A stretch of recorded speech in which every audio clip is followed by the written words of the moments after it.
as that. Okay.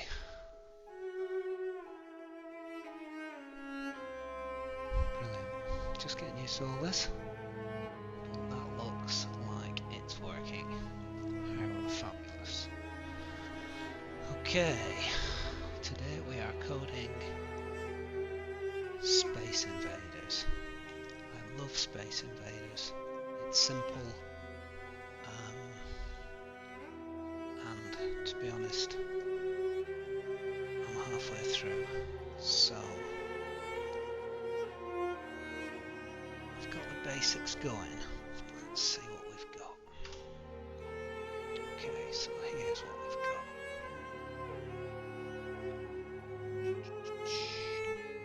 No graphics, no sound. I have a library that shifts rectangles around,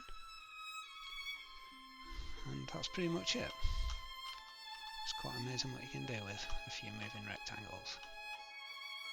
Okay, so we've got them all going backwards and forwards. I can shoot at them. They disappear. I get some points for them. When they get to the end, they come down and reverse. So that's all working. If we take the end off.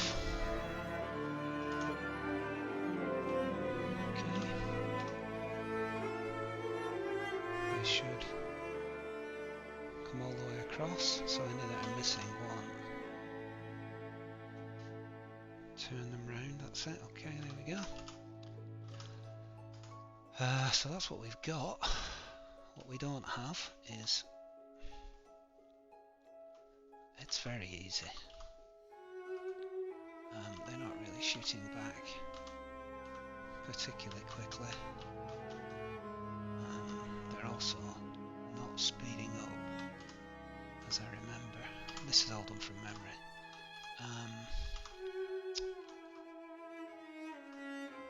The more you shoot, the faster they get. So we really need them to be coming down a bit quicker. And the other thing, I think, is after I've shot them all, nothing happens. Yeah, see, they should be flying. Boom, there we go, and it's just going to keep going. Yeah, so first thing I want to do is speed up the rate of fire a little.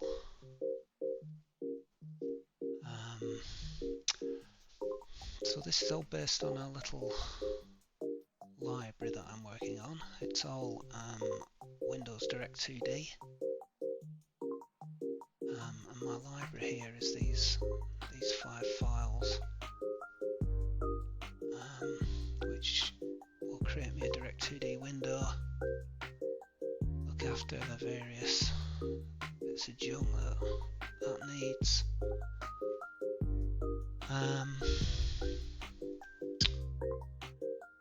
And then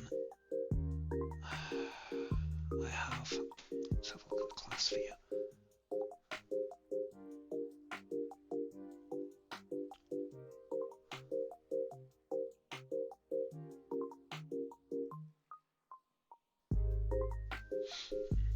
It's interesting. I have a thing called a shape. Where are my shapes? So I have a thing called a moving rectangle. Where does that live? That lives in D2D world. So where's my D2D world file? Okay, that explains a lot.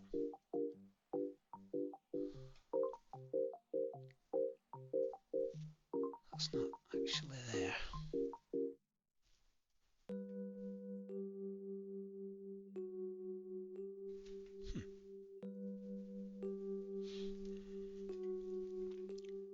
D2D world. Where has that gone?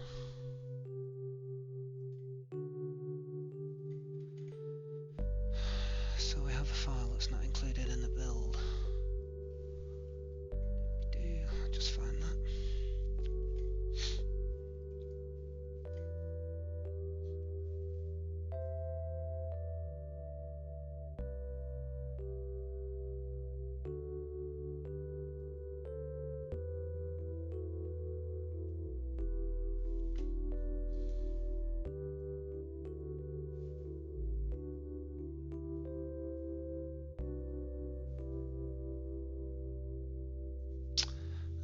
Okay.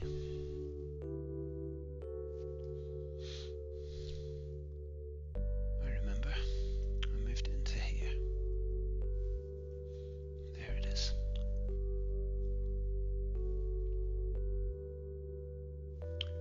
And I moved it into here because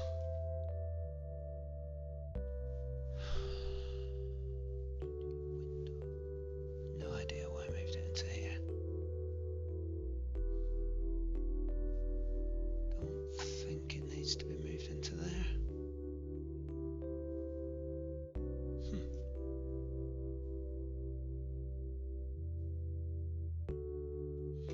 Okay, I'm going to remove that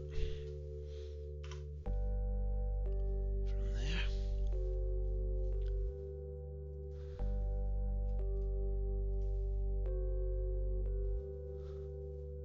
Hello, yeah, Game of the Year, too right. First arcade game I ever played. Stuck with me. Okay, come on, let's get this back in the right place. So we're going to put it back in there. And then D2D, well, there we go. So we don't need any of those. So I've got libraries, I've got a basic library, I've got my Direct2D library, don't need that one.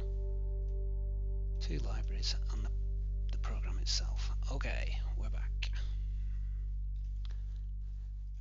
So, my moving rectangle class is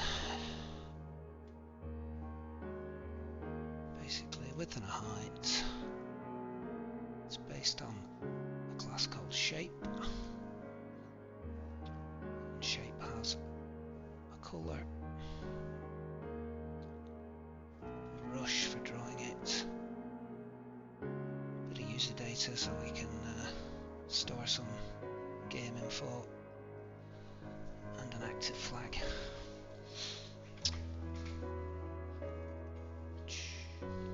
So here's my update. So this is the function that does everything. This gets called once every tick, and this thing ticks about 50 times a second, I think. So if I want the bullets to come faster, so we're moving our invaders here. We're moving the player. We're moving the bullet.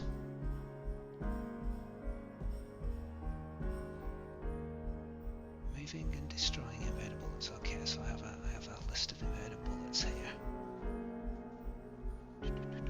So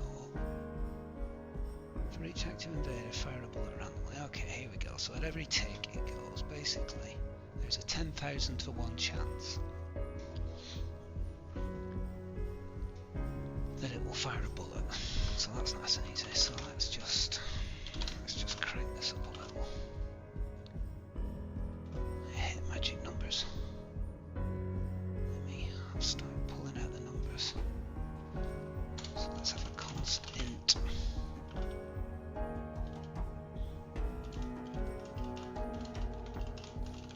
Variable chance.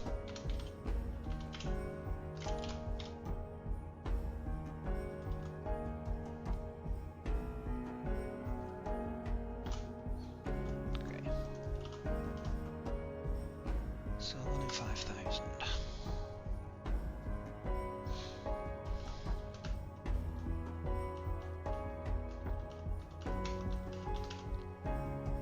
Still pretty. Let's just see if this actually works. Crank it up a bit more. Okay, yeah, it's definitely working.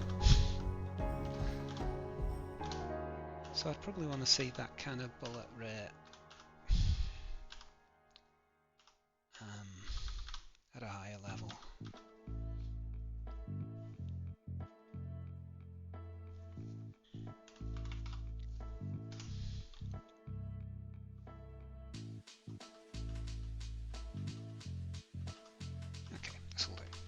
So let's start at this.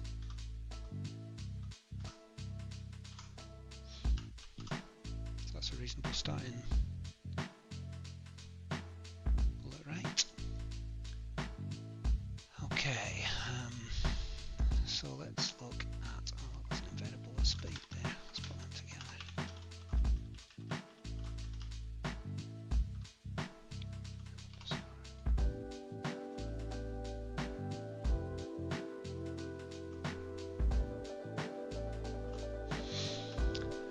Okay, so moving. I want to speed them up as they get less. So there's our invader move.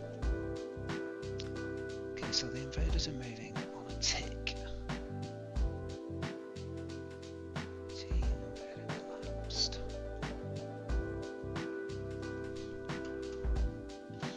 So TD invader move is okay. This is a delta tick. So basically, every time we go through here, tick will go by 1. And this is just a little counter that's saying, okay, when the tick has gone up by, and I'll say 100, so every 100th time through, this will come true, and we'll do this. So what do I actually set that to? We set it to the invader move delay, there we go, which is 1000. Okay, that's interesting, it's in milliseconds, it says here. So we're doing 1000 ticks a second. Maybe we are. Invader move delay is in seconds, so really, this is a constant, so let's call that the invader move delay start. So we're going to start at this.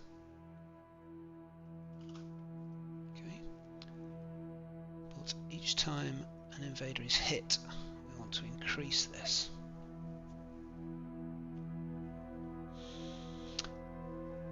So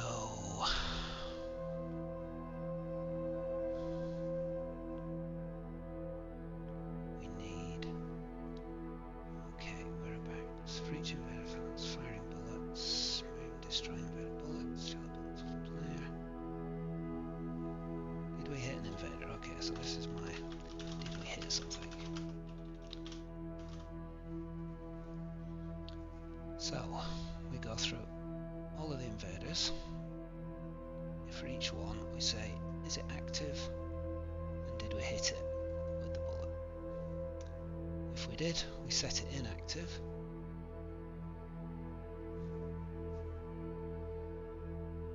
Add on some score.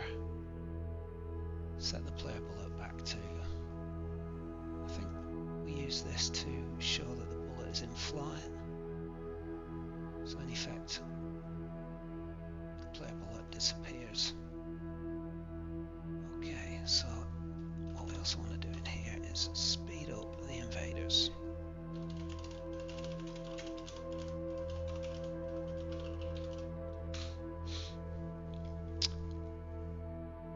So what was my invader, my MTD invader moved. So I really want to decrease that a little bit. Do we have the facility to just do that directly now? Or what does a tick delta look like? We have the elapsed function and we can turn it on and off. Okay, so let's add an add ticks function.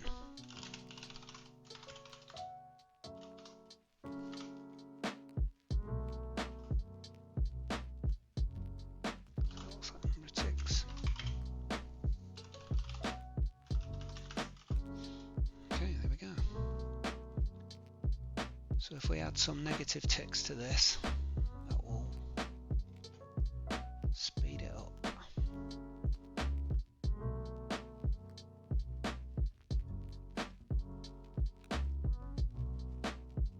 Where was I coding? Hang on. There.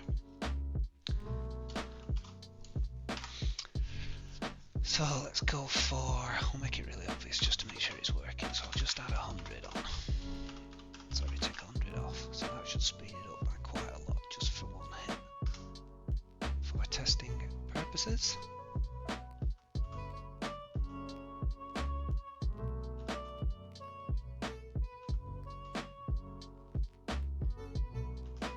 Is that getting faster?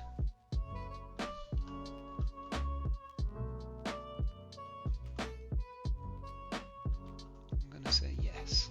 Yeah, definitely getting faster. Okay. Yeah, okay. Ouch. Yep, that's definitely working.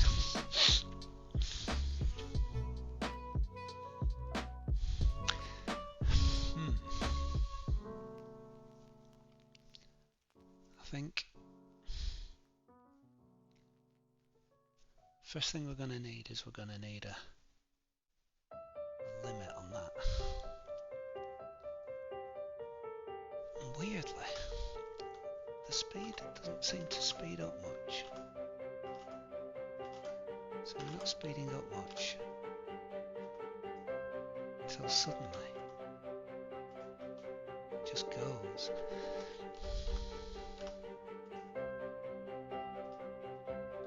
I mean, oh, Jeepers Creepers. Yeah, that last one's not great.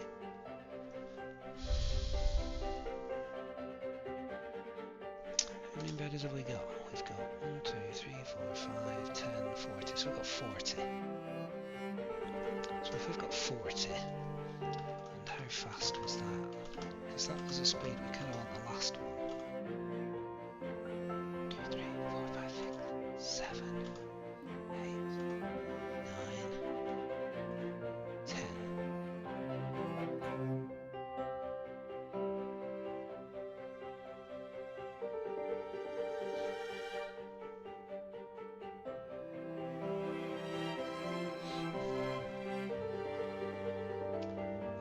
Yeah, we've got 40 and 1,000, so 1,000, so 25.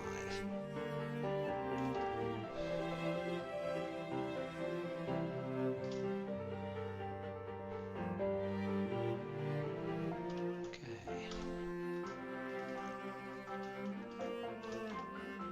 This is what happens with Space Invaders, as I remember. You don't really notice the speed. I'd be surprised if they've done it if they did it a different way than I've just done it.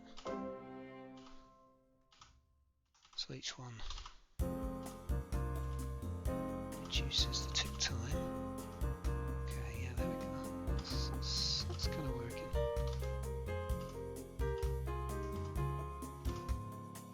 There we go.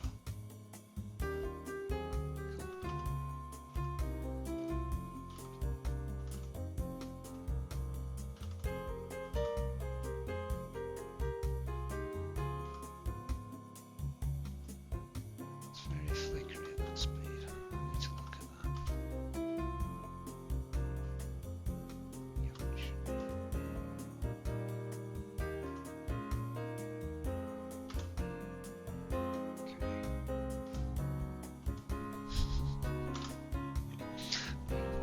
Okay. Okay.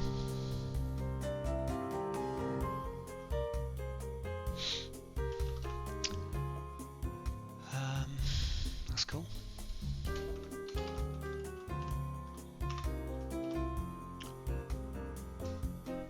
So we need to speed up the bullet number of bullets. So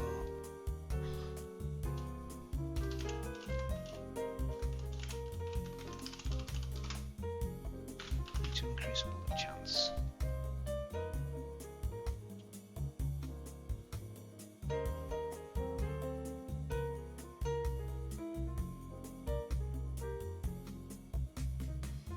So this is our chance here.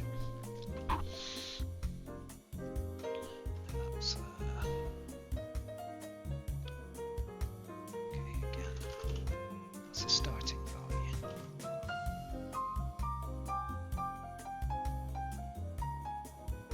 So let's have a changing value.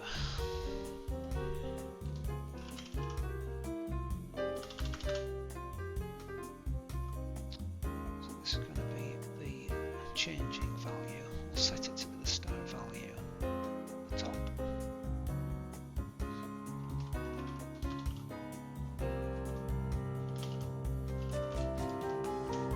So it starts at whatever it started at, 2500, and then every time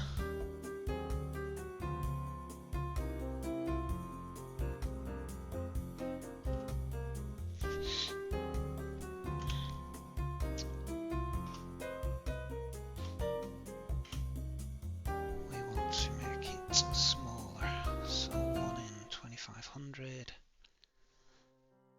There are 40 invaders. By the time you're down to 1, you probably want, I don't know, 2500, let's see,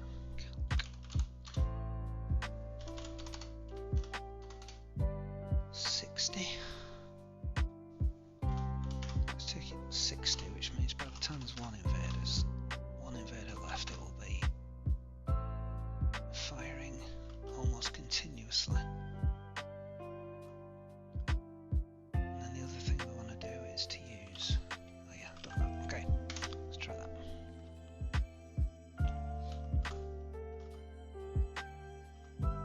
Okay, it's still firing, good. Okay, yeah, this is getting a little too hard too quickly.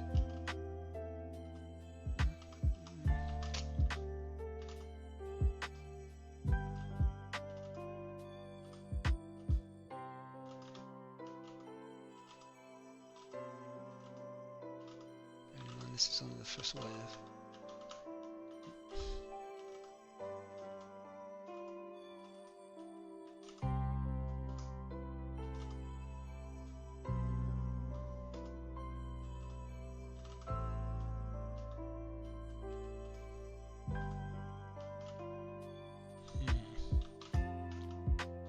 That's not doing what I thought it would be doing. I'd expect it to be firing a lot faster than that.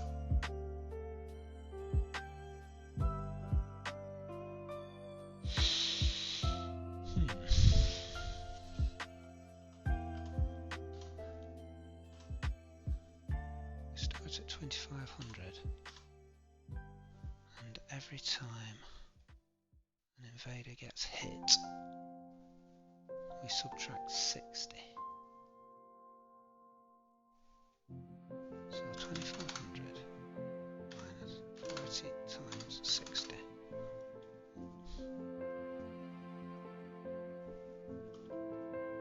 Window, sorry. That's 40 times 60. 2400. So, okay, still 1 in 100.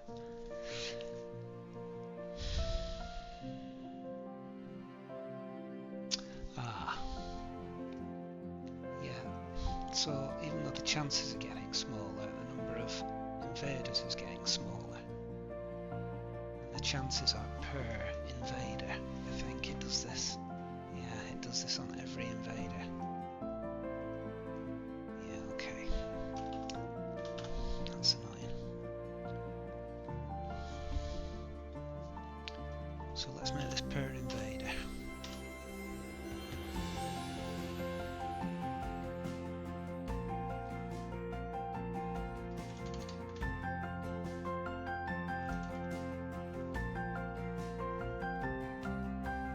So it's 60.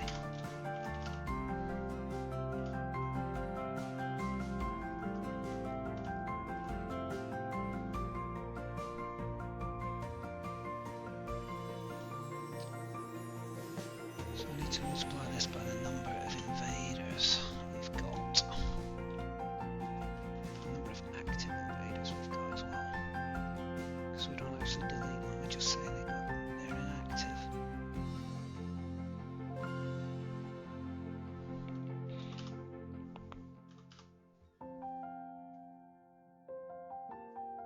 What is that? It's just a vector of shapes.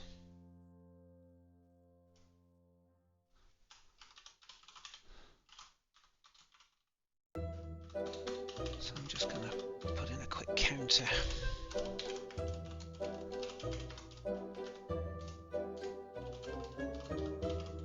If it's active. There you go, it's not particularly elegant, we'll come back to that.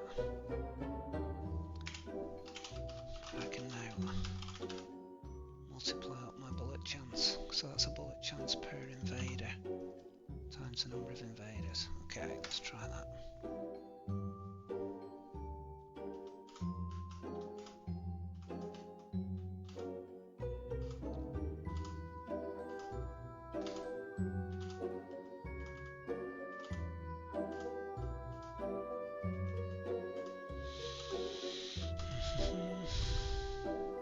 Stopped completely now. Oh, wonders of random. Okay.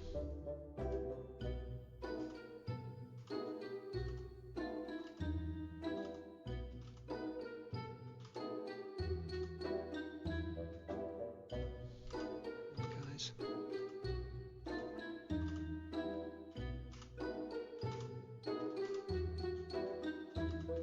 Yeah, that's kind of what I'd expect to see. Oh, definitely.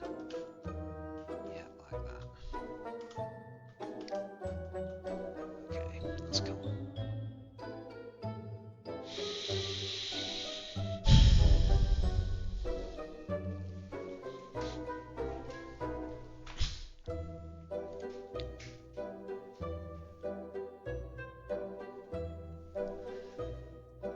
Okay, next.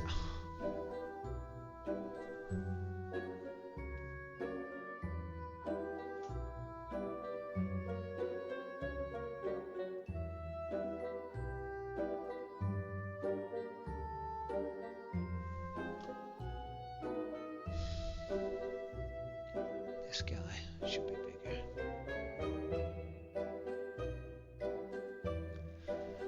Let's make our mothership a little bigger.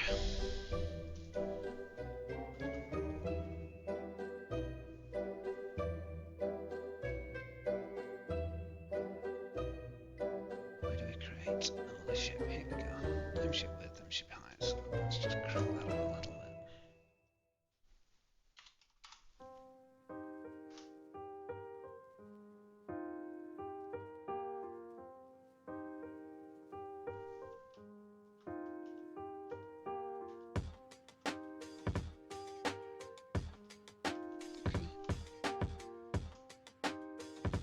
Cool. Be nice to have a little indication that we actually hit it. So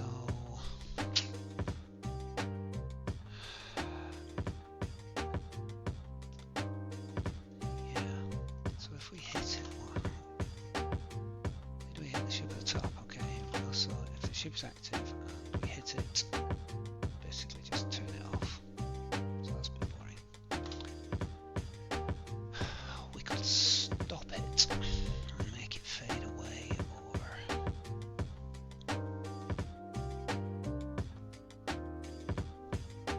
trying to think of something we can do here that doesn't involve graphics just yet. I'm not going to bolt in graphics just yet. I'm just working on mechanics. How does this thing move?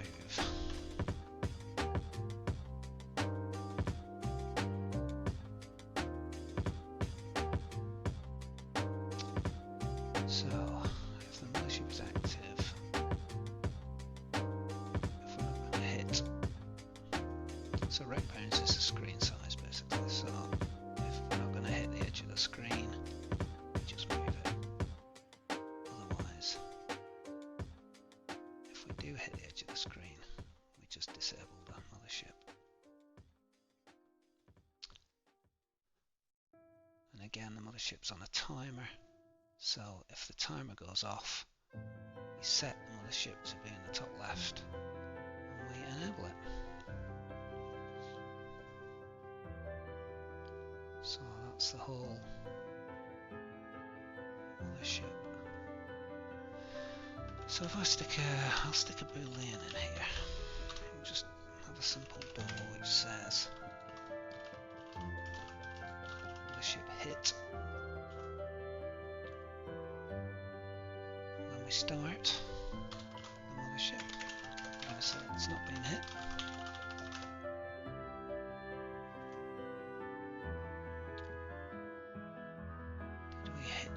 ship. Whereabouts did we hit the ship? There. Did we hit the ship at the top? So I'm going to say it's true. We can set the bullet back to this. We're not going to turn the mothership off. We're just going to set this boolean. And then down here, when we're moving the thing,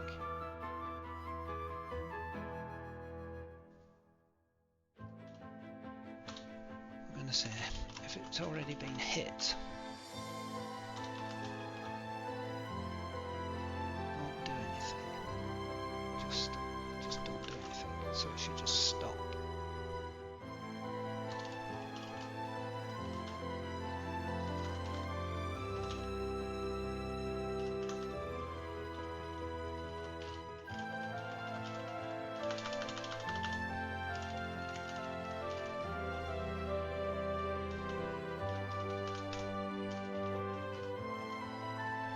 So we'll just do nothing for now, and it should just stop it.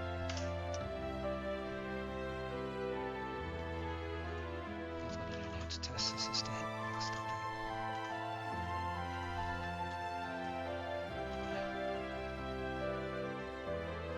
Stop. Good. There we go. Okay, so it stopped. Brilliant.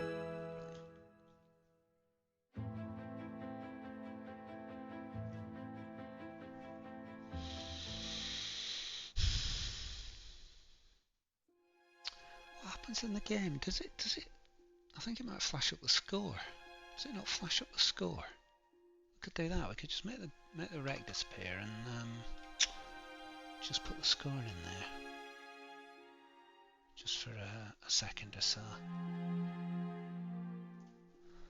much do we get for the mothership? Score ship hit 100. So if we just stick a 100 in there. Yeah, let's do that. Okay, so I'm going to back out the balloon. Let's back out the balloon. Back out the balloon.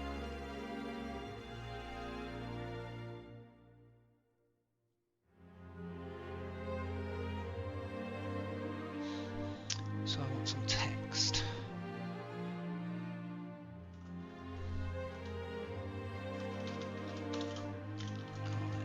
Text.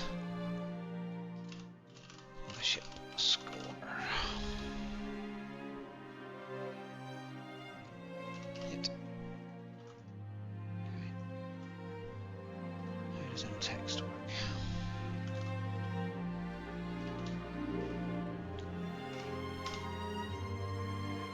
Okay, it's always going to say 100, so that's easy.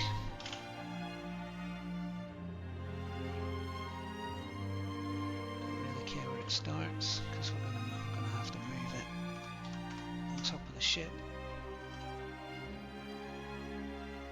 Width,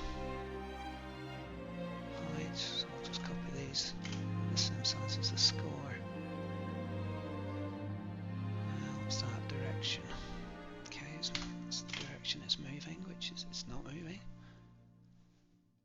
We want it to be pink, not green. So do we have a ship colour? We do. Needs to be that colour. Text alignment centered, I guess. User data. No thanks.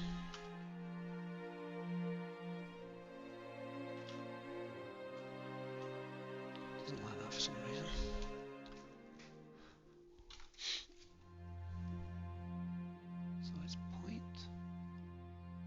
Size, text height. Oh, what's that?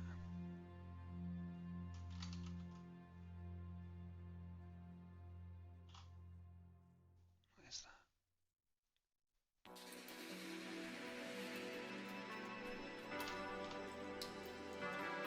Oh, speed. So that's speed. That's direction.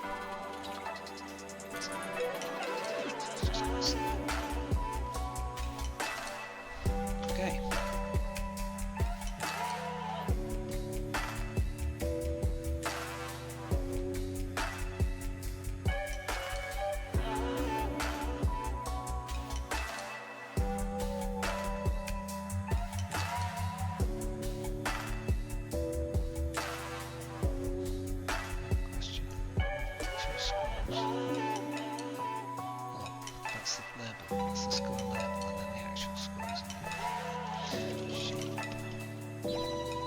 So I'll add my shape to the screen. Can't remember what any of this jump does. Basically, just add shape to the engine.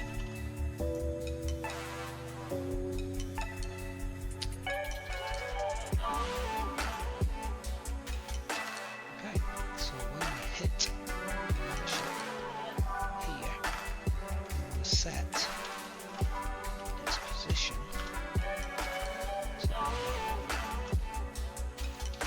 So we get pause? There is a pause.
Okay, need to hit it.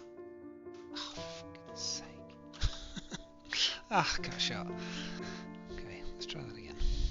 No, let's, we need to disable the text.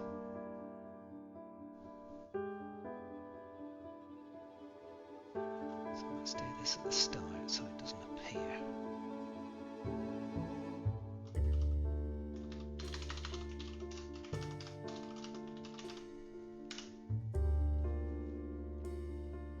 Okay, we can't see it.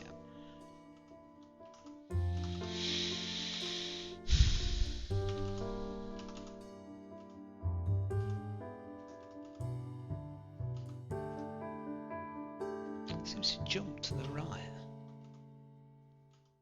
See, I would say I didn't hit that there.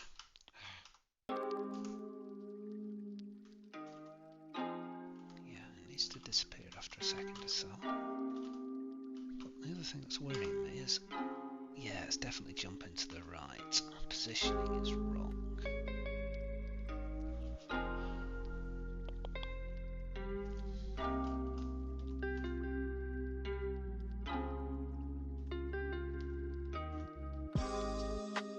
Set the position up here.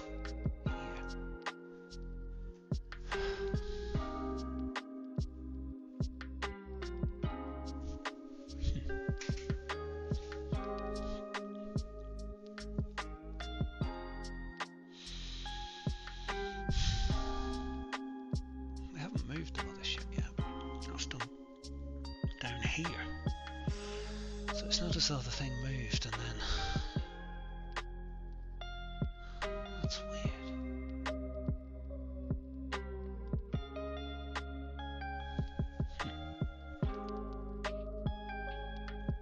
Get pause, returns M pause. So the position of this thing is M pause.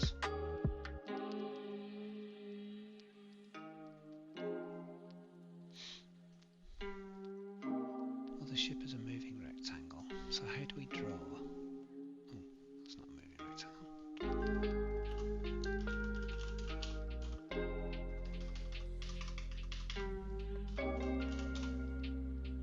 This is a moving rectangle.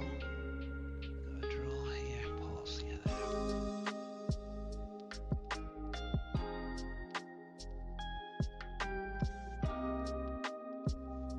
Left, right, top, bottom. So pause is the top left.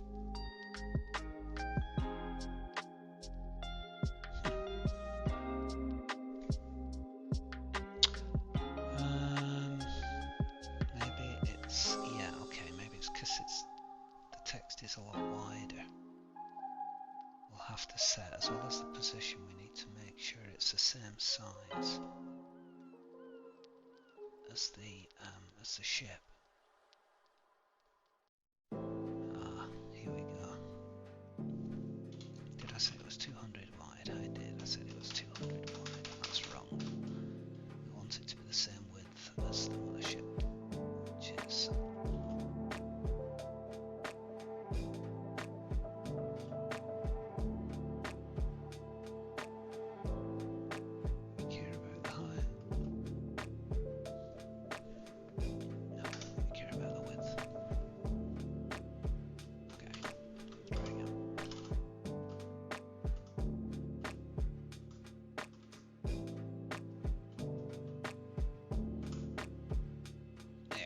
that's better.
Thing, they're not coming down very quickly. I think they need to come down when they move down a little further, because they're just spending the whole time at the back.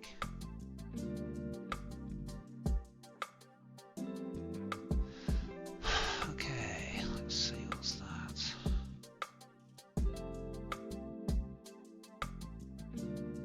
So the way we move the invaders, it's time for them to move, we just whip through all the invaders that are active and we say, are they going to hit the edge of the screen? If any of them are going to hit the edge of the screen, we set this flag. And then once we've gone through them all, if they are going to hit the edge of the screen, we again go through the active ones, turn them round and move them down. So that there is, that's the offset they come down the screen. So if I crank that up a bit, if they haven't hit the edge of the screen, then basically you just go through and move them all. They just move. They're going in the X direction, so they just move either left or right, depending on where they're at. Okay. Oh, let's let them get across and see how far down they come.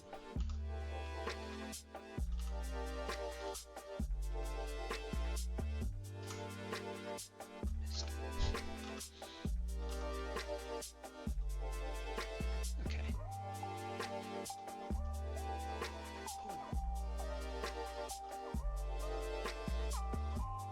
Let's go.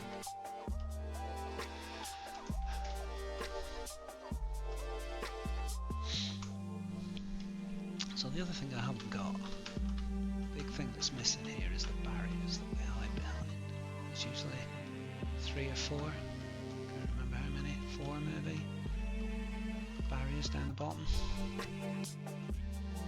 that the player can hide behind.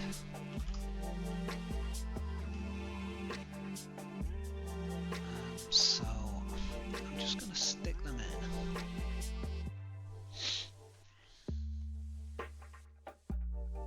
We'll just stick them in as solid indestructible barriers for now. So I'm going to need 4. Say 4.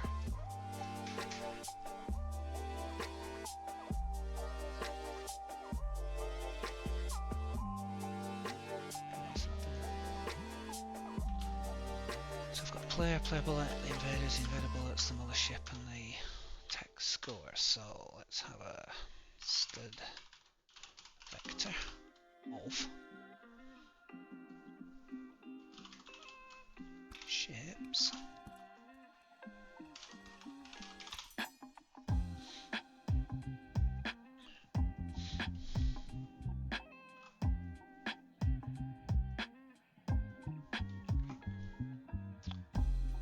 Never go back up to the top where all this stuff is created.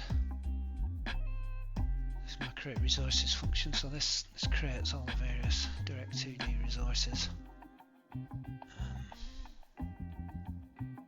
This is all the nasty stuff that Direct 2D gives you, and then you use this to create the shapes, but I have a nice wrapper that hides all that.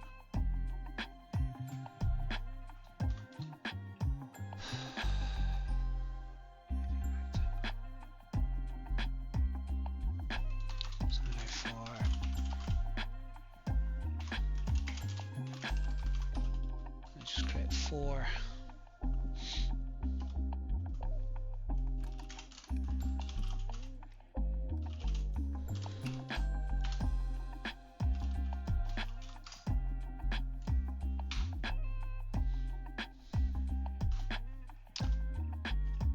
Okay, so we have a position, a width and a height, a speed and a direction, and a colour.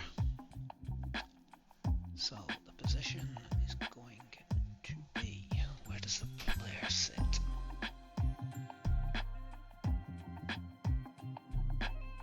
So the player starts at 1000, so as I remember right, 0, 0 is top left.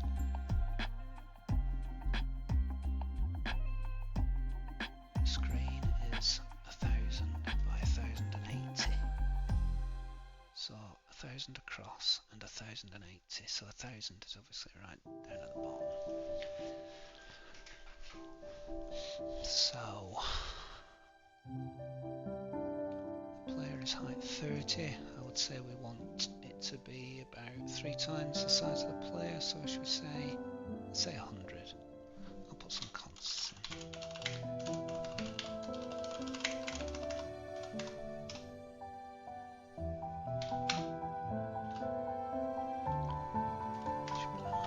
because these are member variables.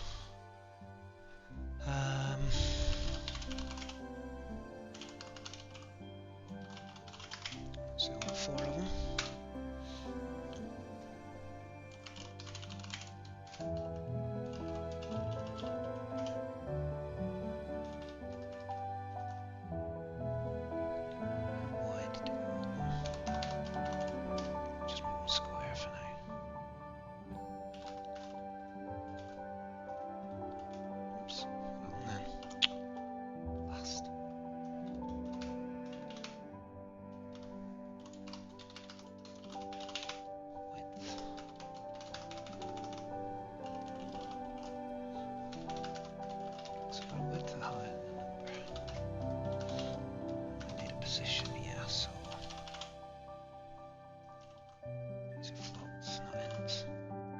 Position would be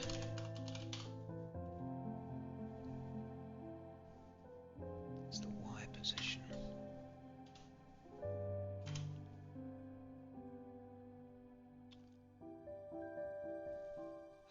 So if it's 100 and the player's at 1,000, we need to leave a little gap between the player. So 1,000 minus 50 minus the 100, so let's say 850.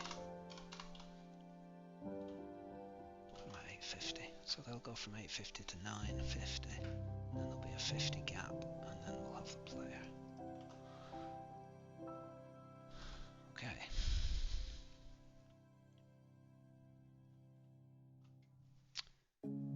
So barrier count.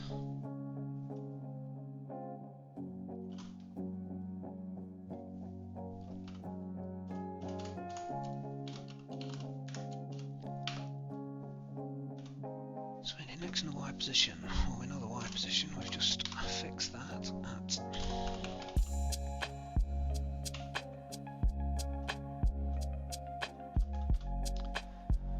and then the X position is going to be, we need to spread them equally along the bottom. So what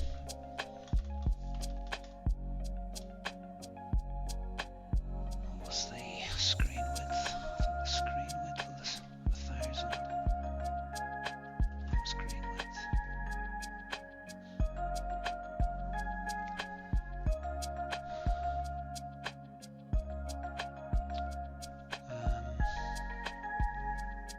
Do maths in my head. Not a strong point. Let's go. Let's do a float step equals. Divide the screen width by the number of barriers.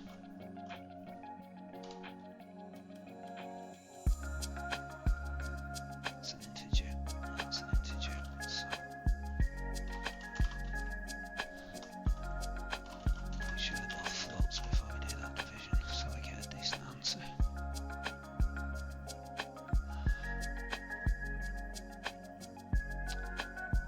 So we want step divided by 2. That's the gap on the left. Plus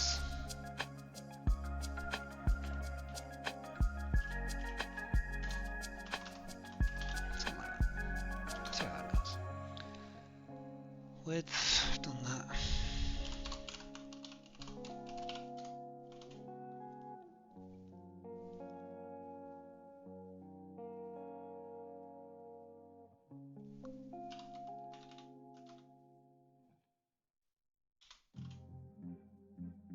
What's wrong with that?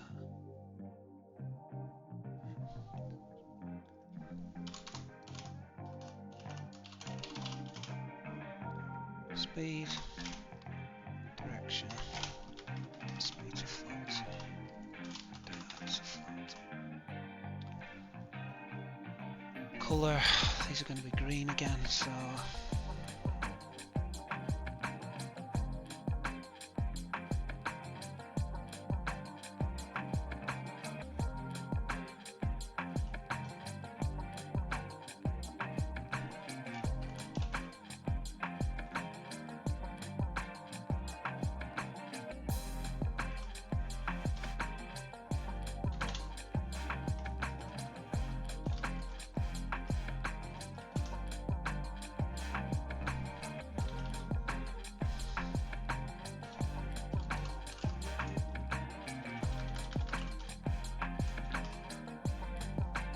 stick that on the back of my vector.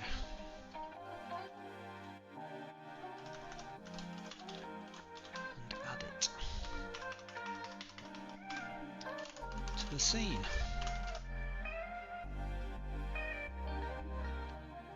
If you don't add it to the scene, then the code that draws the scene won't draw it, basically. So it's just a list of stuff we're adding all these things to.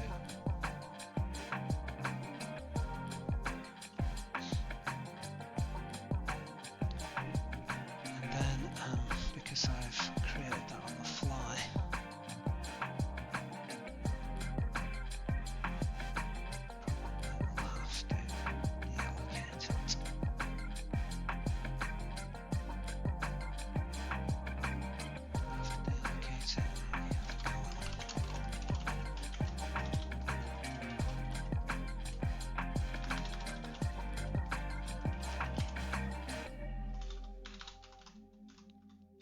deallocate it when we quit. Ooh, okay. So they are, there's 4 of them, so that's the start, and they're the right colour. Other than that, not great. They're in the wrong place. Yeah, I think the point I worked out is the middle of it, where the middle should have been, not where the end should have been. So we need to subtract half a barrier width from the position.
Necessary, but it doesn't matter. Leave it in there. So if it'll hit the edge of the screen, we just delete it. Otherwise, we'll move it. Once we've moved it, if we hit the player, if we hit the player, then yada yada yada, game over sort of thing. So before we do that, it doesn't matter before or after. Did we hit a barrier? So we can do a for auto p in m barriers.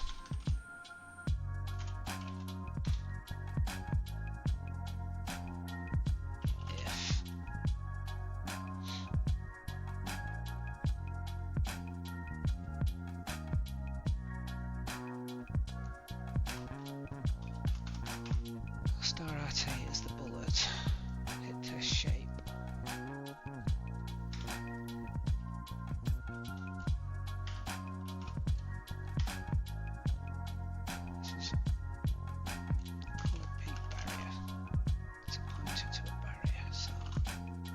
We've hit a barrier, basically we're done. Oops.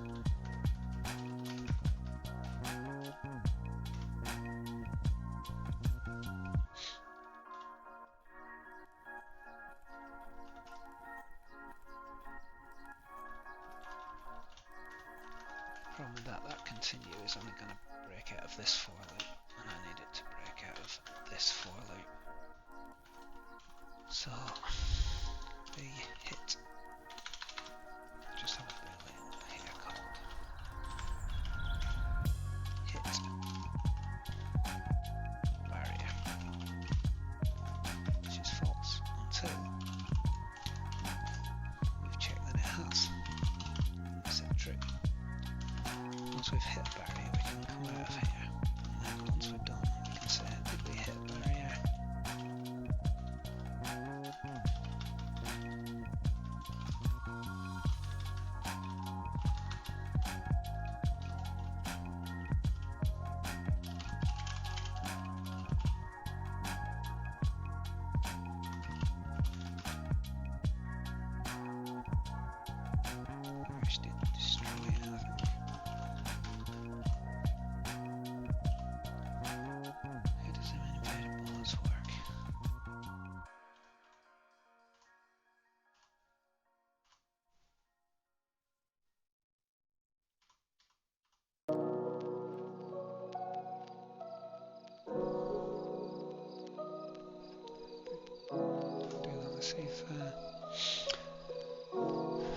Save the bullets. Hello again.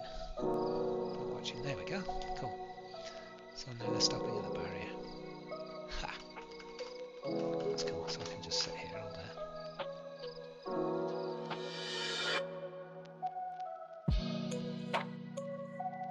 There we go.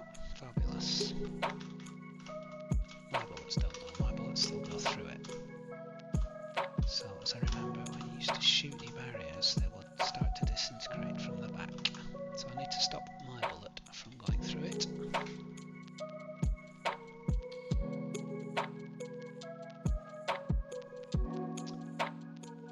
Player bullets.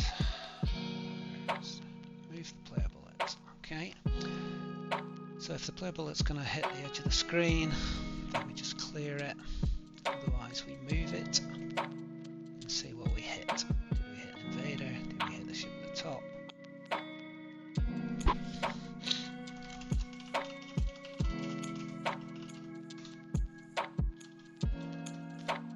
So this is pretty much the identical code to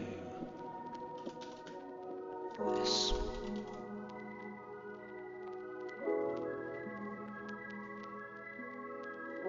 Except we are using bullets. There's no pointer this time. Okay, so we move the bullet, and then we say the barrier. If the bullet hit the barrier, we set the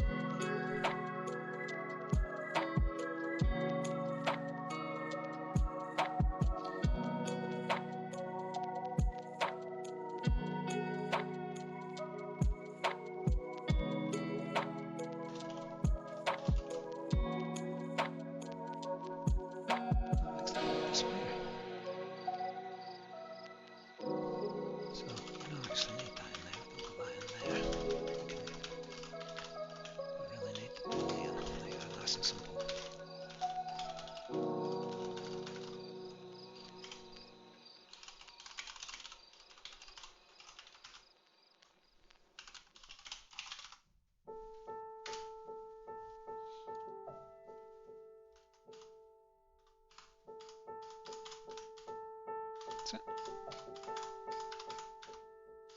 Yeah, so it immediately comes back. Cool.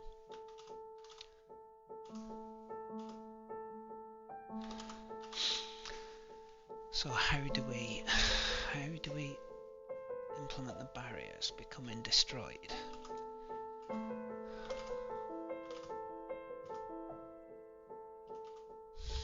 From the old Invaders game, used to do it per pixel. It used to be very strange. They used to kind of crumble, pixelate.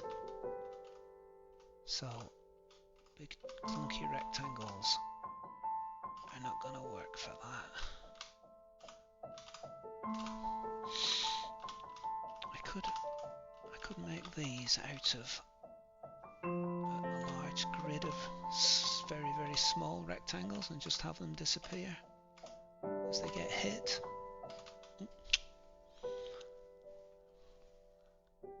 Yeah, maybe make it like an 8x8 grid of rectangles and then just have them disappear. Maybe. We'll see how many rectangles we can do. I mean, we're not sure of speed, so we can probably build them out of quite a lot of rectangles. Yeah, I could have got that.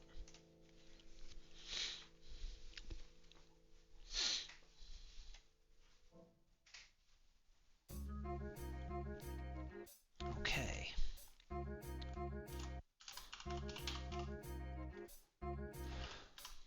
So where did I create my barriers? Here. So at the moment they're just one big chunky rectangle.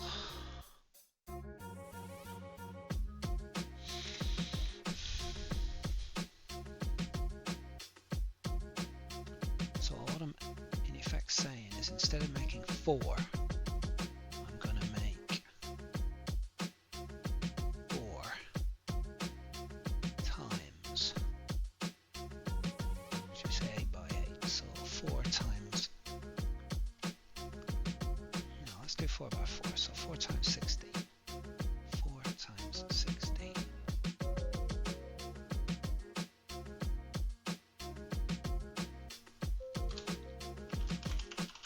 Let's have a barrier, what should I call it?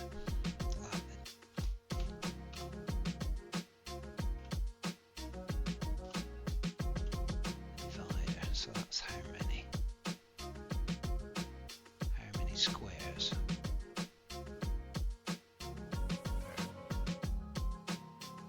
in a barrier.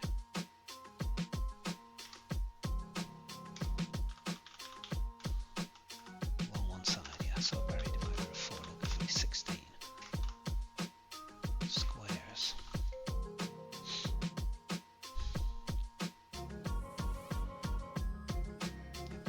Okay. So we're going to create the barrier. We don't want to create one big square, we want to create 16 little ones. So I'm just going to comment that out. Let's have a...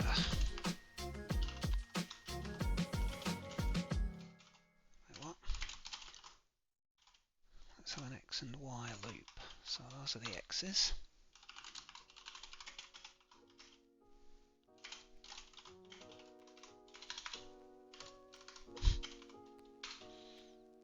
Okay.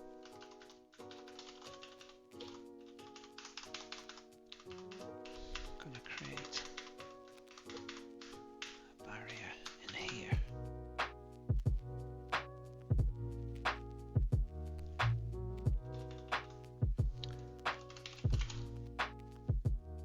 So I'm going to call these div barriers because they're like the barriers divided into its component parts. So div barrier width is going to be the whole barrier width divided by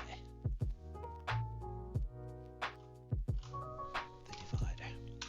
So that's going to be 100 divided by 4, so that'll be 25. Similarly, the height will be the whole height divided by the divider. Okay, so each of these is going to be that width and that height. Same colour, it's not going to move, so it's just a question of working out where we want to put it.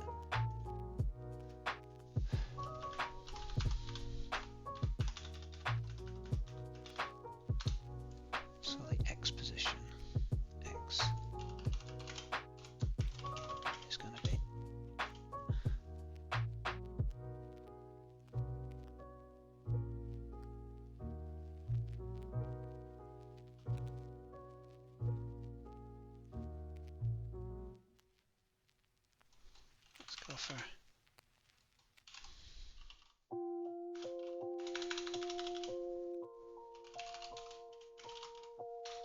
that's a starting X position.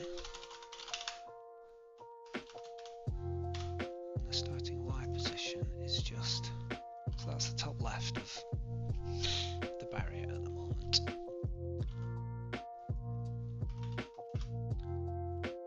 So we need to put it at, first one will go in there, and then each successive one will need to go on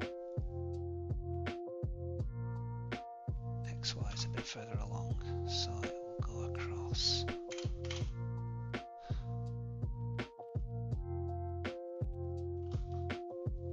by the width. Similarly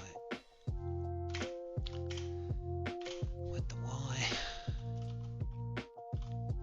it'll go across by the Y.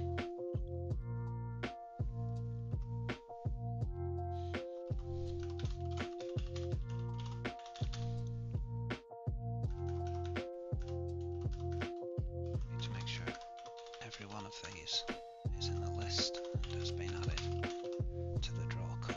Okay, so that should look exactly the same. Okay, that's cute. So, yeah, okay. Oh, the position's moved. That's weird. They've gone to, okay, well they've gone to the left. I don't know why they've done that. But it's definitely drawing it in chunks. Interesting. But still, that still works. So I still can't shoot through them.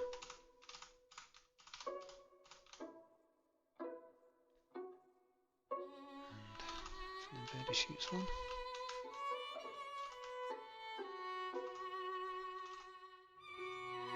come on, shoot one.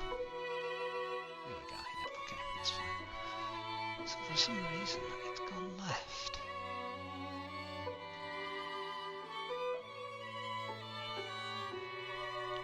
So I'll start X.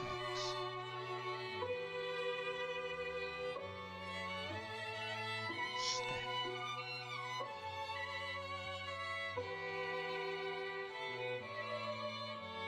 Ah.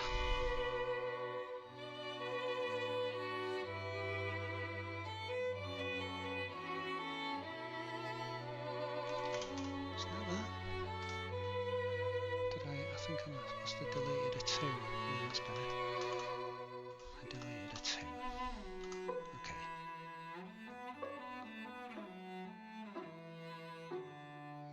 Must be some kind of rounding error there, because you can see the joins.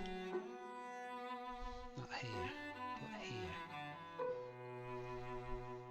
Doesn't matter. Don't care at the moment. It's fine.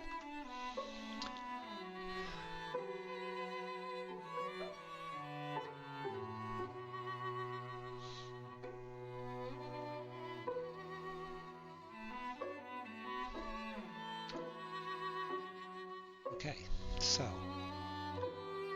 if we hit a barrier now, did we hit a barrier? We can just remove it. So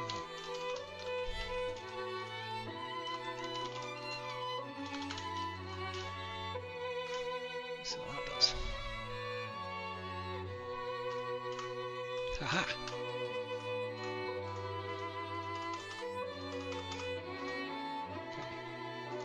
Bottom one, but then I can't hit any others, so I must be repeatedly hitting the bottom one. What's that?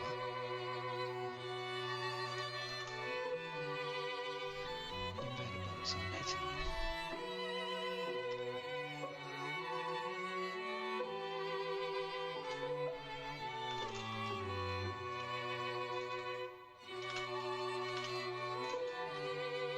I should be testing if the thing is active. So should I see if we're hitting the active barriers?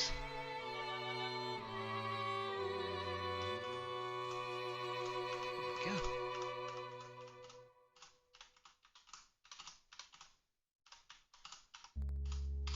Yep, that works. And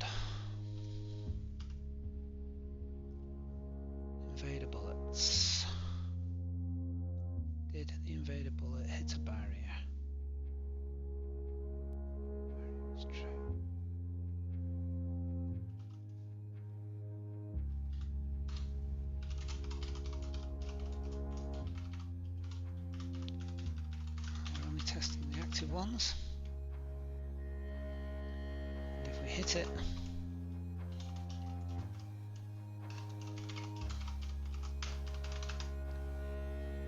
we want it to disappear.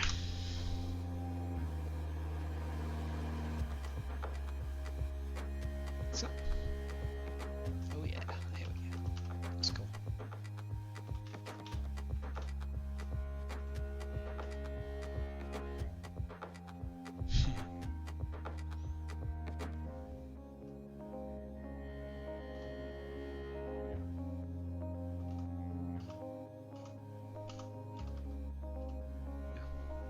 There we go.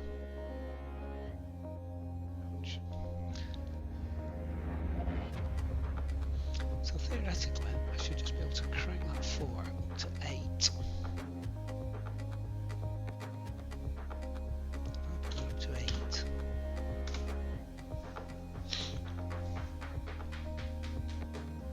Okay.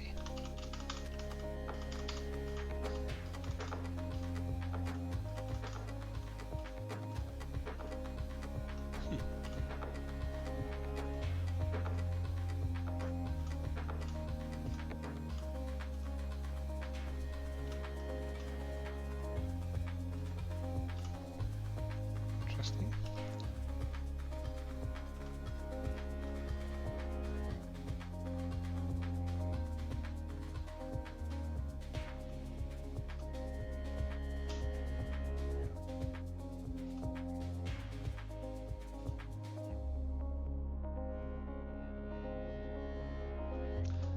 I think what's happening with the player bullet, the player bullet is long, therefore it could have hit more than one. Let's remove all the ones it hits, not just the first one that we find. So have a look at the player bullet, which was here. Did we hit a barrier? So this, once it finds the first barrier,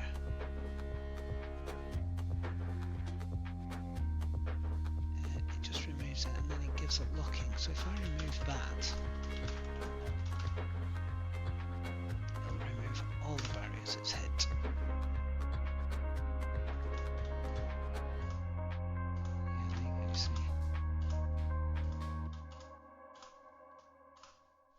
Sometimes it hits more than one. Because the player bullet is moving so fast. You are now rocking with digital sis. Let's do the same with the invader bullet. So invade bullets. Oh, past them.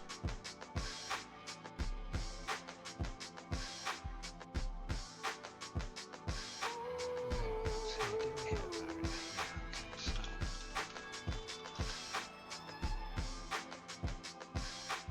remove all the barriers.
actually more. Where do we want more? There we go.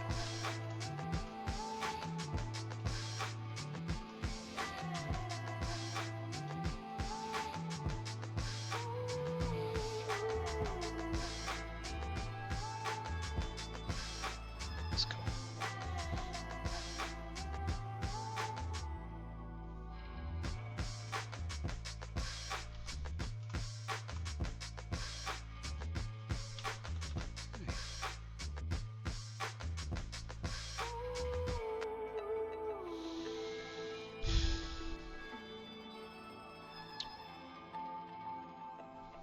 There are two.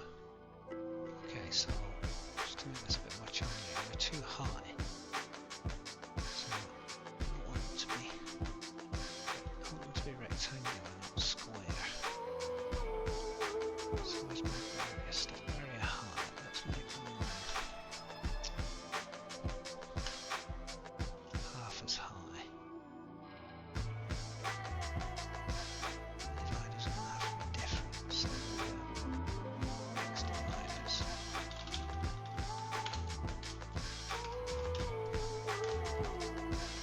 So it's going to be 8 across, but only 4 high.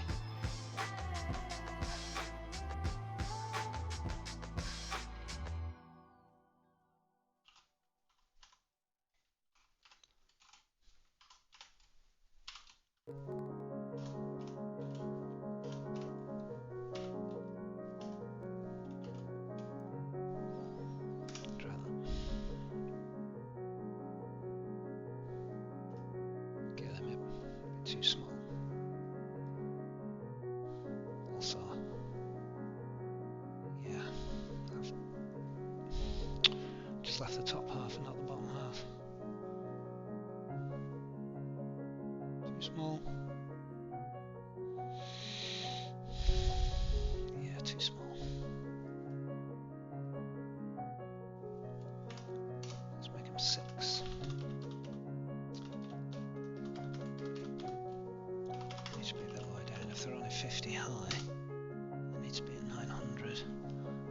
There we go.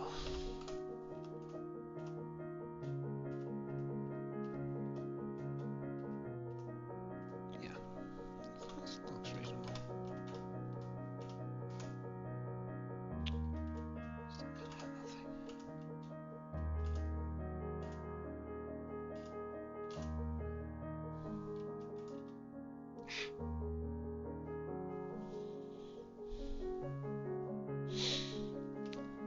Okay, so we need a lives counter, I guess. I'm getting hit and it just respawns me. Do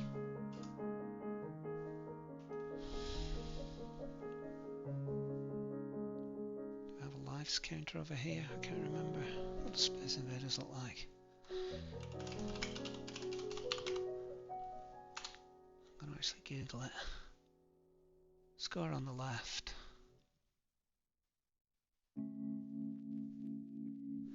Oh, okay, yeah, there's like a bar at the bottom and then it shows you the number of ships underneath. Yeah, okay. So we could put like 3 little ships down here and every time you lose one it disappears. I could do that.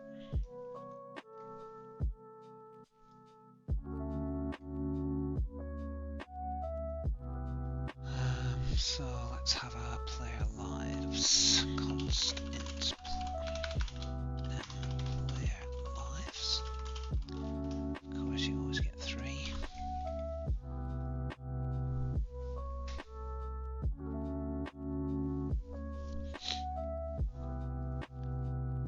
I need to create 3 little ships down the bottom.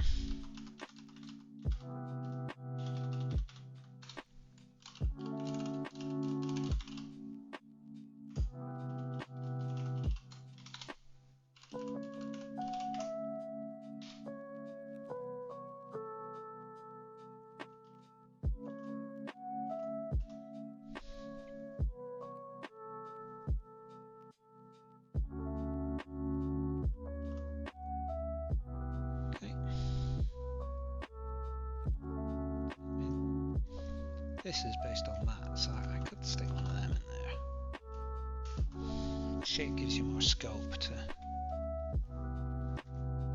do stuff with it, especially if it's not moving, which it isn't.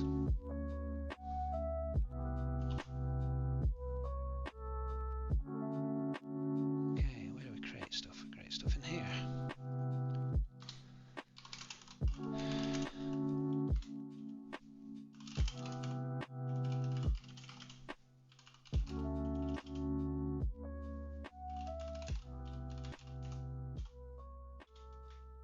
Destructible.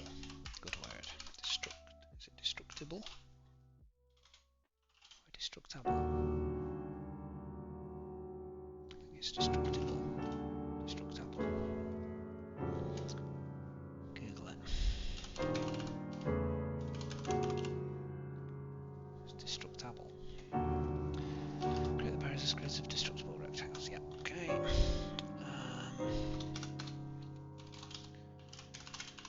Create player lives.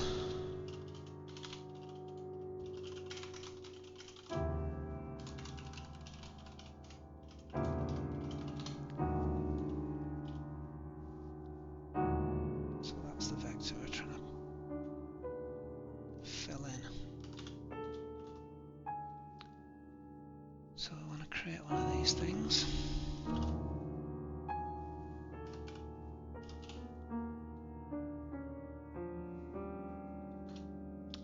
Where do we create the player?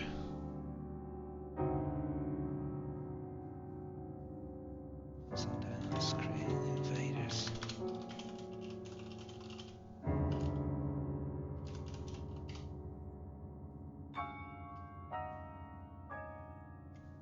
I think the player. Oh, here.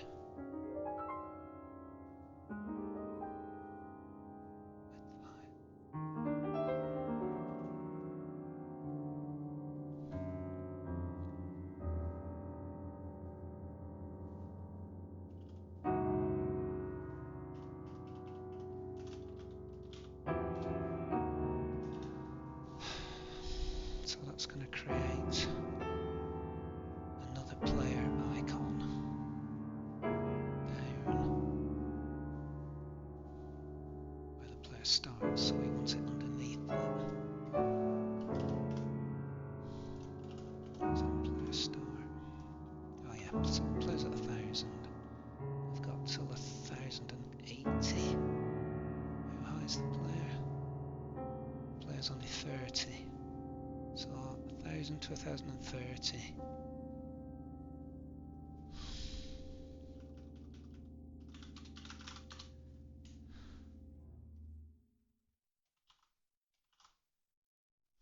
So the player lives start could be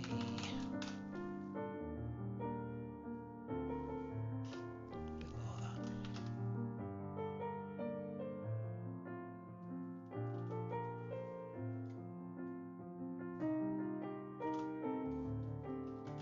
Okay.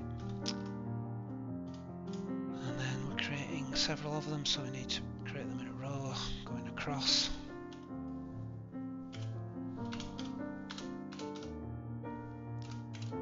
So I want to, for each one, I just want to plug it, crank it across a little bit by that. Plus a little bit, we don't want them touching, so add on another. Oh, I don't know. I'll just put that in there for now as a gap. What's wrong with that? It's const.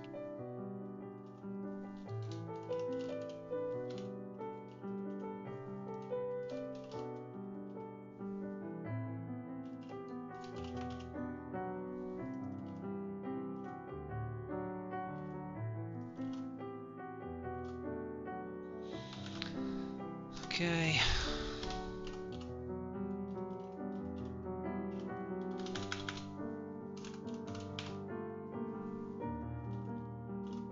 Just add it to our list.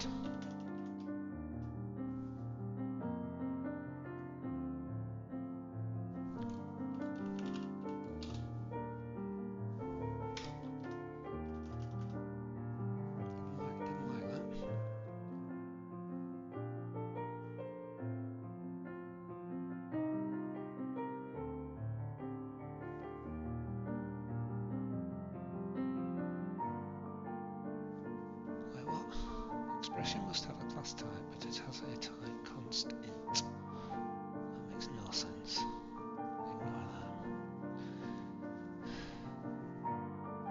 I have to add it as a shape as well.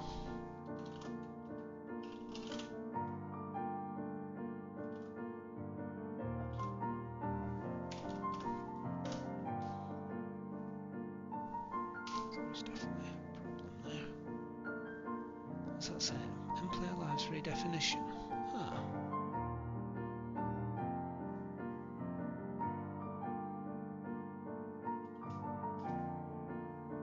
Ah. Yeah, okay.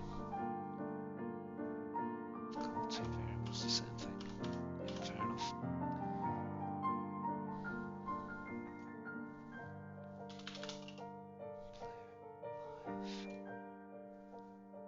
Player life. Just call life. Indicators. God blimey, that's a big word. That'll do.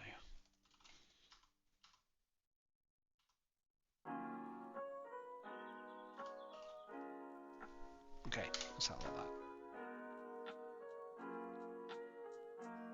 So there we've got our 3 player lives. So one of them needs to be smaller, they need to be further across, they need to have a little bullet.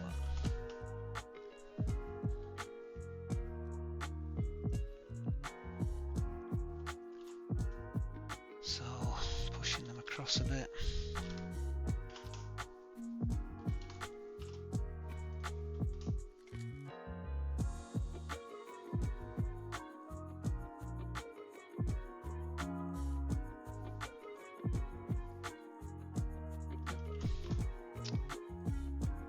Make them smaller, so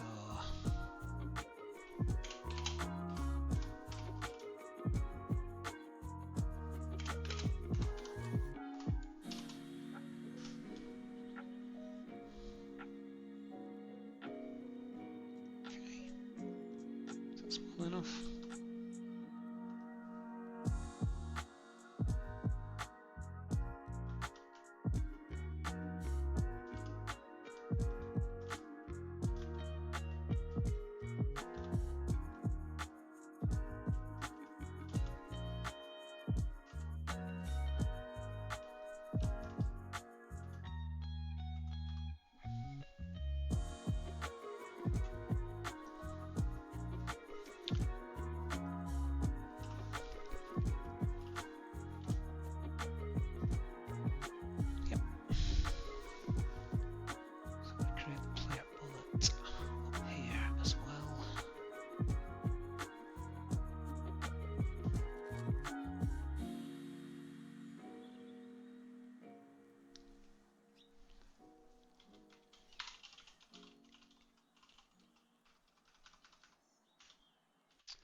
So we have a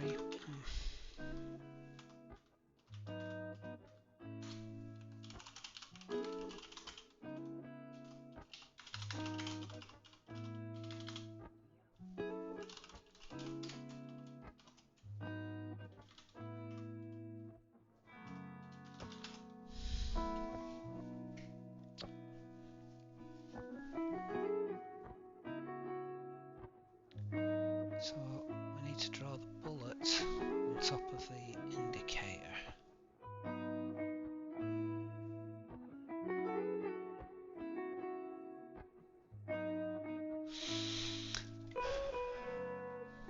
How is that done in the main game? If the player bullet is active, show the bullet on top of the player. Here we go.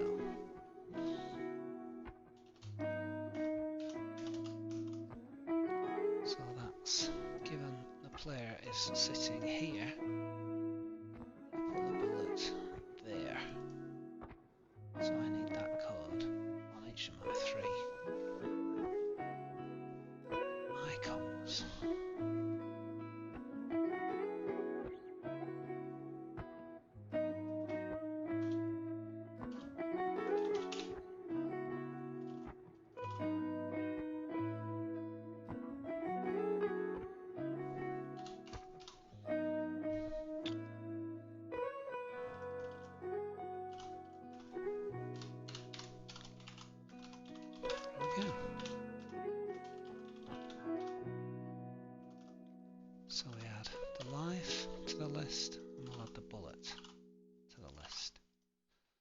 So this indicators list is going to have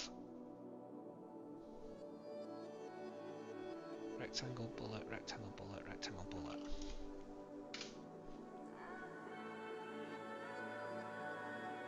Okay, I didn't shrink the, forgot to shrink the bullets down.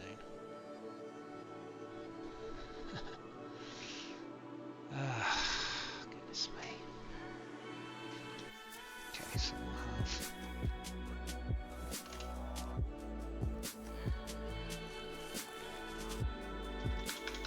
flare indicator height.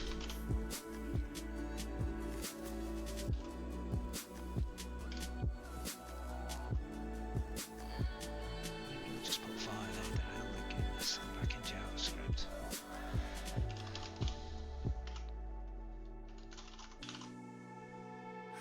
And the player indicator width.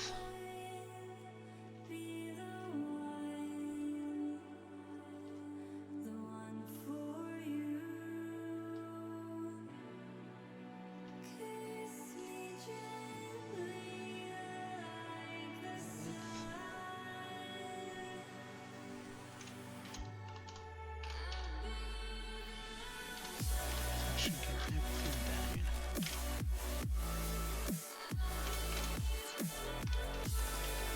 Not 1.8. Okay, try that.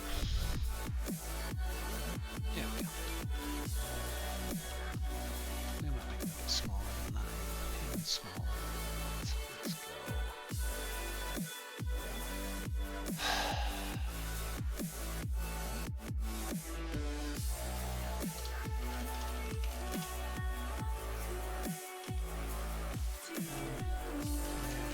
Indicator. Size.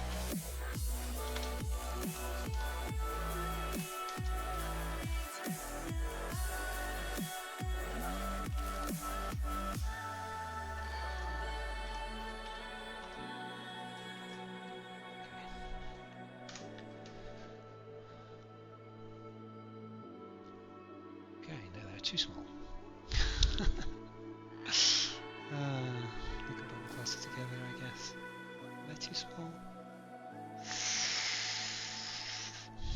They look messy, and they look too small. We'll go 0.6.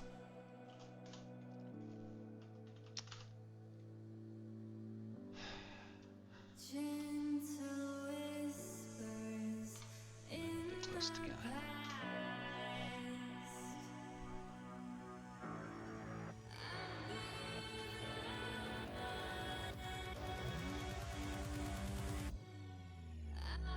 I've used the full size plate to space instead of the scaled one. Okay, that'll do. So when I get hit,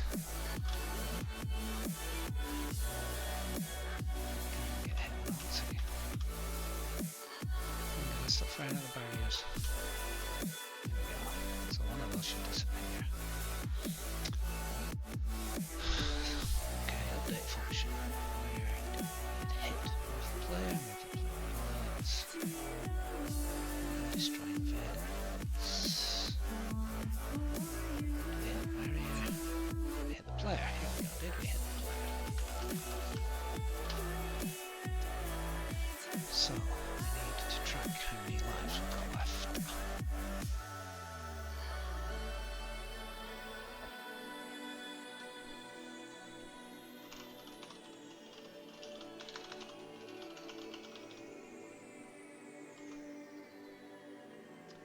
Okay, so we'll have the lives remaining variable.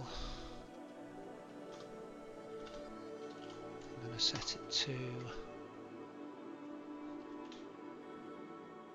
3, which was defined up here.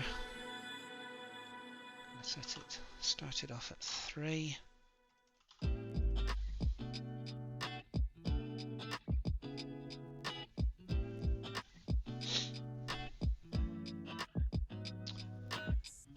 then we need to just whip through the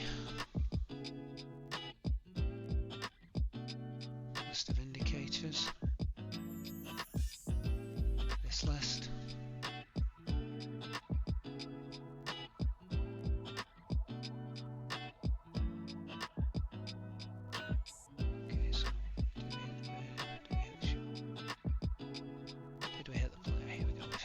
so we're going to say M lives remaining is now one less.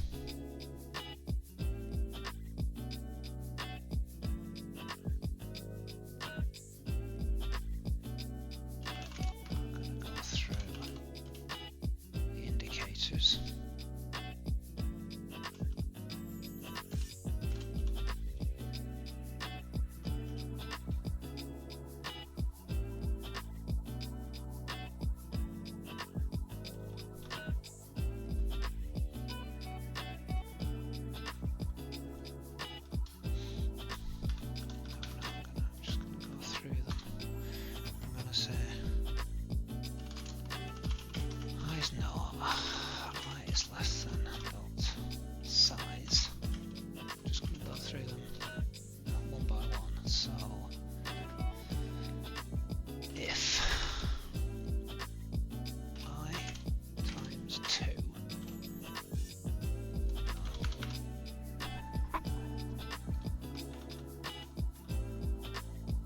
Is less than M lives remaining times 2 because they're in pairs. So if it's less than M lives, so if there are 2 lives remaining, then for 0, 1, 2 and 3 they should be visible.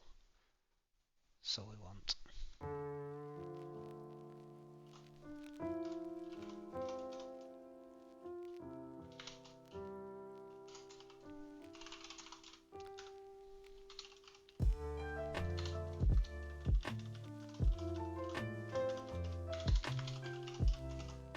above that we want to make disappear, so that should disappear the top 2 shapes when we get hit.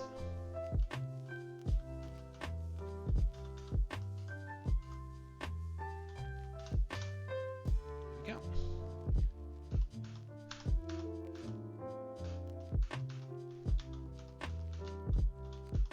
Hit me again. Yep.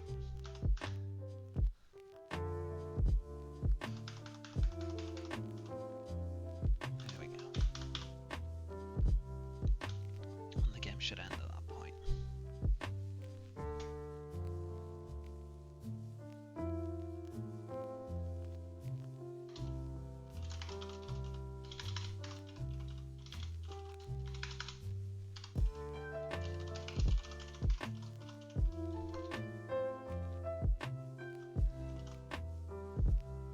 I don't know. We don't have like a menu or a start screen.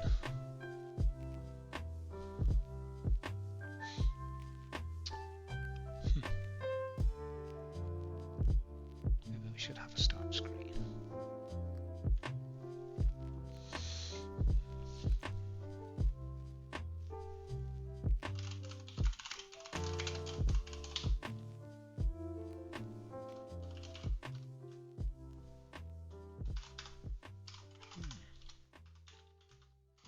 So that's the exit point. That's game over.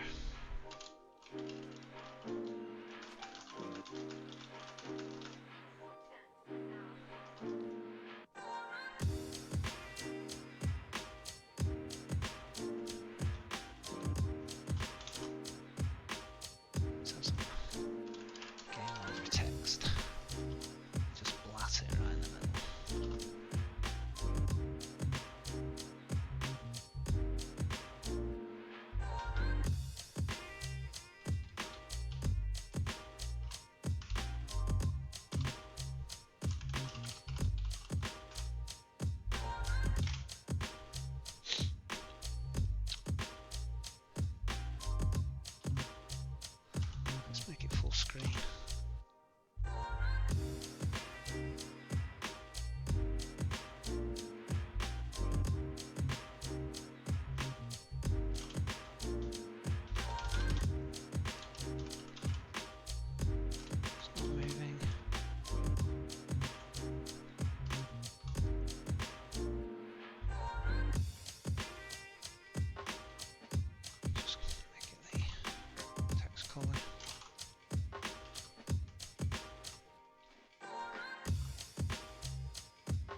scene. Initially wants it to be invisible, but I'm going to keep it visible so we can see it straight away and see what it looks like. Whoa! That wasn't quite what I expected. Yeah, okay, so I'm assuming that's the height, and it's just gone totally off the side of the screen. Yeah, fair enough. Make it a lot.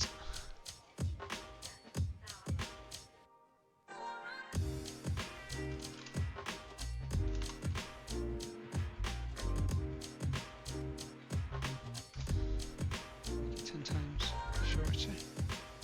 Okay, that's cool. Kind of want it down here a little bit.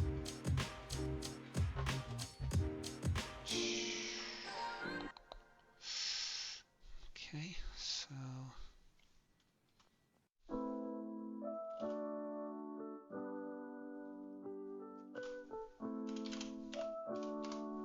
there you go, put it sort of in the middle.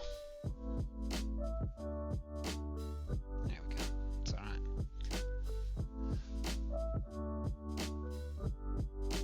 Can it be white and not green?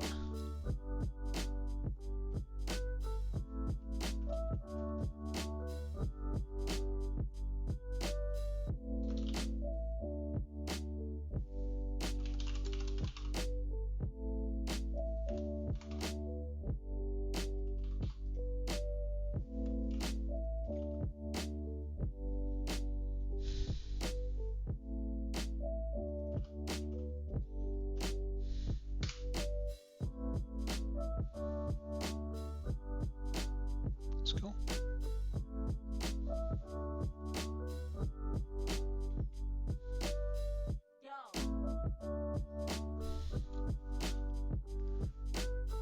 I have it in my head that it looks like that for some reason.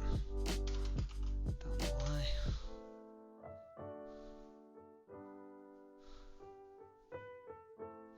No, I don't like that.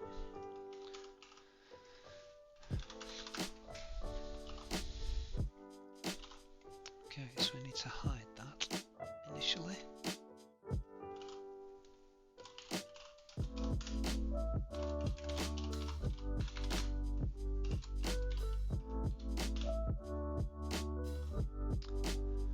And then when we run out of lives,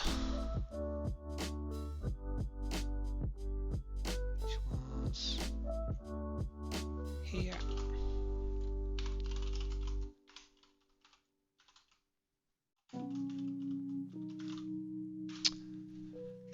We need to stop the player from respawning.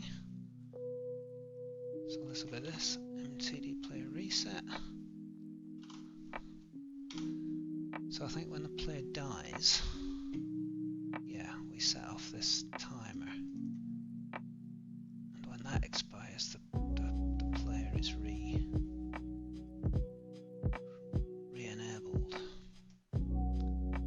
So I'm just gonna turn that off.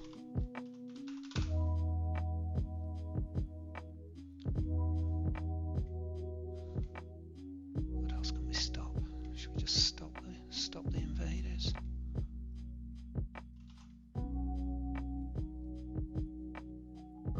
Just stop stuff.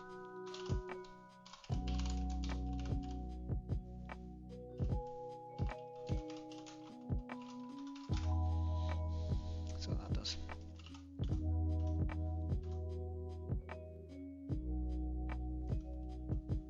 And then for testing, I'm just going to give us 1 life.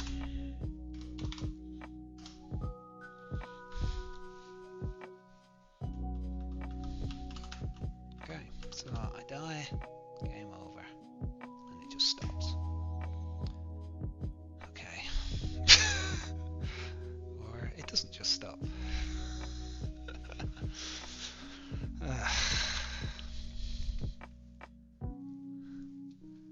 It just stops and then starts again. We didn't stop the bullets from being spawned. So where's that?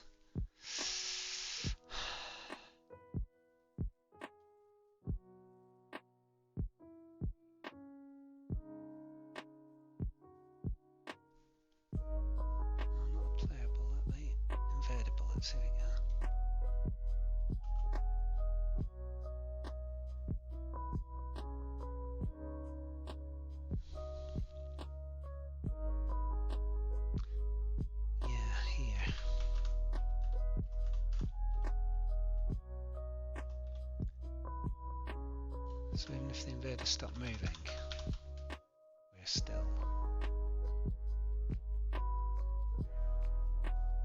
firing bullets.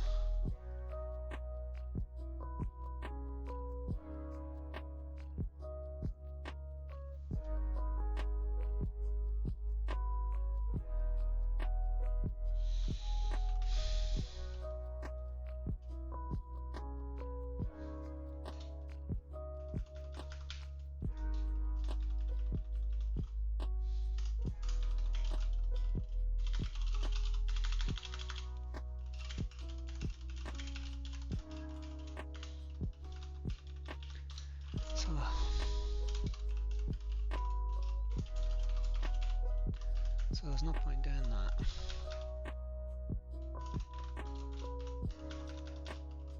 If we're dead.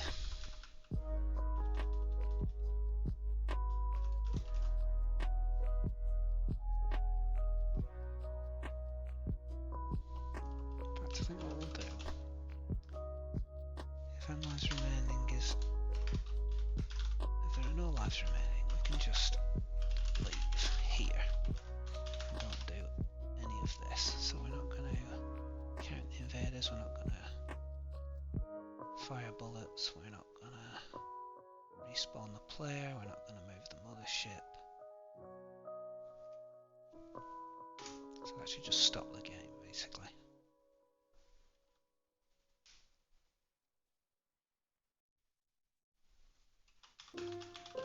Yep. There we go. Game stopped.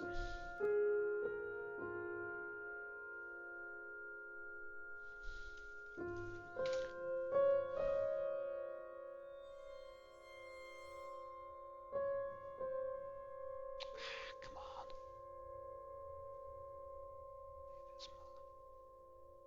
Okay, so it stops the game, yeah.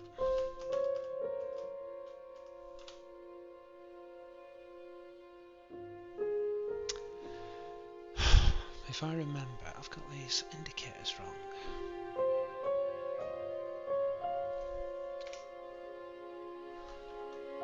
I don't think... I think if you're on your last life, that shouldn't be there. That should only be there if you've got another life left. Yeah. Got that wrong. So...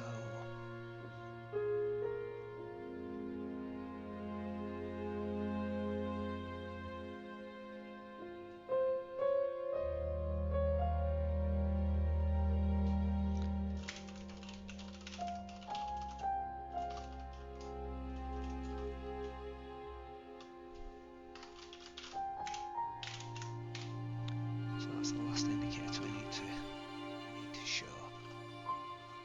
So lives remaining -1.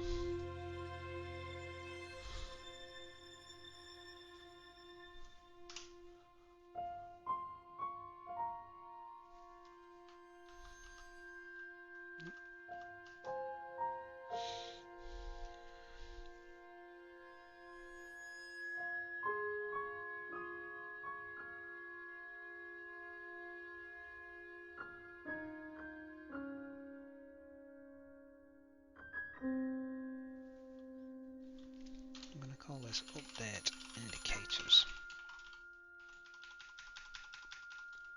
and then push this out to a different function.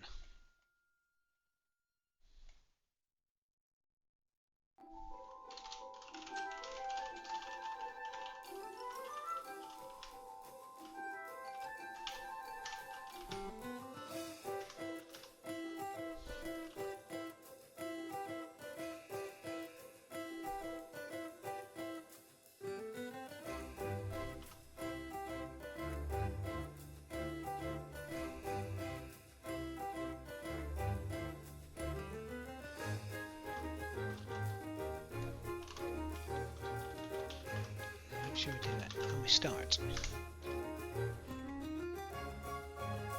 we go. That's better. Let's go back to 3 lives and make sure that works.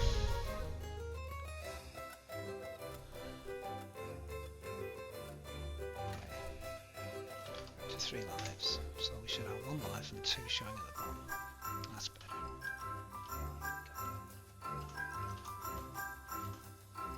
If we get killed. Okay. Back on.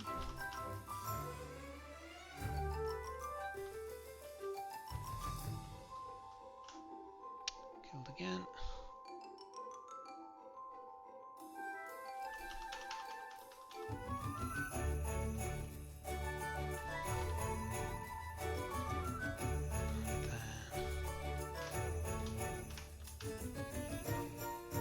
Okay, that's cool. The other thing I noticed is when you get killed, it removes the icon immediately. No, it should still be there in this gap. Then it should disappear. Let's keep the indicator.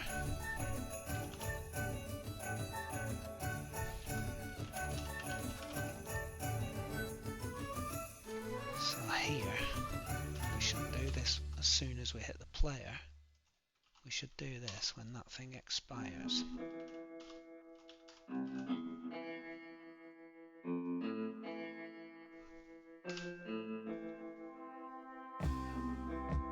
Okay, so we get hit. There we go. I've still got 2 left. Boom. Comes back. Now I've got 1. Oops. Cool.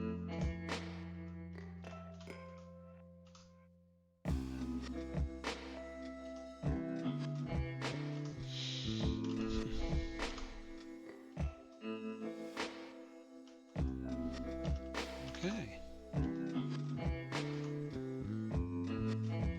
Yep.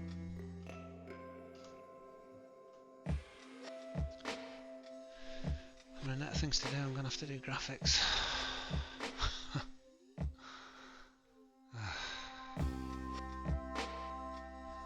Okay, I think I'm going to leave it there. Okay. I return. We'll do some more on that next time.